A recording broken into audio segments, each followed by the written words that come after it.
All right, so how can physical therapy help with chronic pain? That's a pretty good and big topic. I think there's all kinds of different types of chronic pain causes. Pretty common one would be traumatic injuries that don't heal fully or don't heal correctly. You know, it lingers, and because it's not been addressed maybe the way it should have been addressed to start with.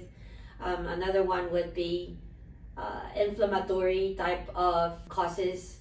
Autoimmune diseases are, You have rheumatoid arthritis. which you had and Yeah, fought. which I had, yeah. Yeah. And there's a lot of unknown etiology, I think, when it comes to autoimmune disorder. There's no diagnosis, but you know that their markers are off and they're suffering from chronic pain. And I think they have a catchphrase for it, like fibromyalgia. They will just like, okay, we don't really know, but there's really, we're just gonna call it, fibromyalgia. That's right. And we should mention one more before we try to expound on those topics is another one would be psychosocial causes. Yeah. Maybe anxiety, depression. It does cause some pain somehow. Social pain, yes. The more common one that we've been dealing with lately has been autoimmune type of pain, like caused by autoimmune diseases. I've had patients where in one body they have rheumatoid, Sjogren's, SLE or lupus, fibromyalgia on top of it, and they could be diabetic as well. And so all those 5 conditions can cause pain, and somehow I think at some point we're gonna call this maybe global, global autoimmunity or autoimmune disease. So there's so much focus on the tissues alone, like you have an injury to your tissues, and therefore we should treat that tissues. And there's a lot of focus onto that, but we have to remember that this information is being sent to the brain, and our brain is capable of releasing they release chemicals that will affect the way we feel. We feel a feeling of depression sometimes, but we become fearful, affect our mood, appetite, we become moody as well.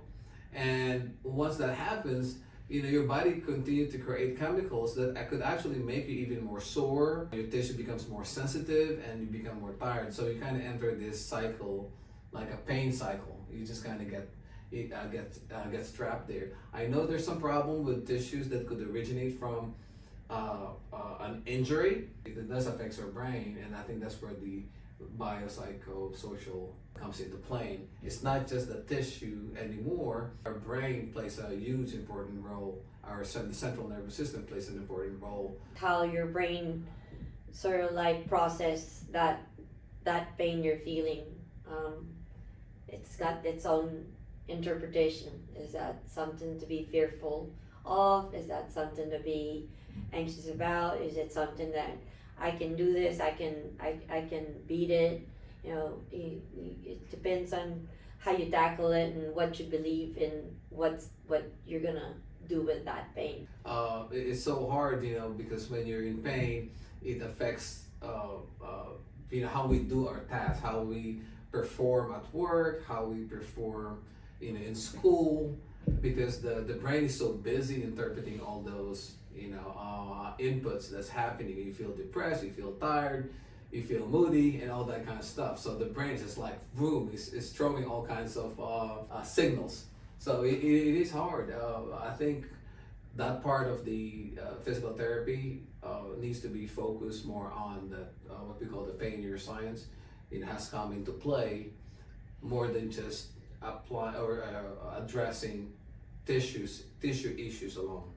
Right. Mm-hmm. Yeah. You mentioned about inflammatory conditions, right? And aside from inflammatory conditions, which is autoimmune disorders, that kind of stuff, then you have the psychosocial, biopsychosocial, and then of course you have the tissue issues, right? Chronic. Anything else as far as how can we help this population with chronic pain? you know, it's not just like you said, tissue remodeling, but it's also neuroplasticity, changing